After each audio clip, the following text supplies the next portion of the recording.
আসসালামু আলাইকুম এভরিওয়ান, কেমন আছেন সবাই? বাপের বাড়িতে থেকে যে মেয়েটি একটা ডিম ভেজেও খায়নি, এক গ্লাস পানি ঢেলেও খায়নি, সে মেয়েটি শ্বশুরবাড়ি এসে কত সহজে গুছিয়ে সংসার করে এবং সকাল থেকে রাত পর্যন্ত কত কাজই না করে। আর যাদের তো বাচ্চা আছে তাদের তো বলাই লাগে না, সকাল থেকেই শুরু হয় তাদের ডিউটি, সকাল থেকে রাত্র ঘুমানোর আগ পর্যন্ত। রান্নাবান্না থেকে শুরু করে সমস্ত কাজ, বাবুকে গোসল করানো, বাবুকে টাইমলি খাওয়ানো, তারপর রান্নাবান্না, কত কিছু।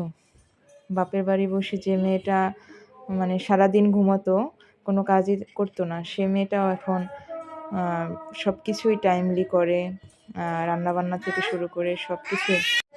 আসলে মেয়েদের জীবনটাই এরকম। বাপের বাড়ি এখন অতিথি পাখির মতো, যাই আবার চলে আসি। বাপের বাড়ি এখন মেহমান হয়ে গেছি।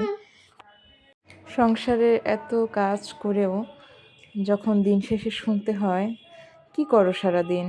এই তো রান্নাবান্নাই করো, আর কি করো? তখন কেমন লাগে? বলেন তো? আপনাদের বেলায় কি এরকম হয়?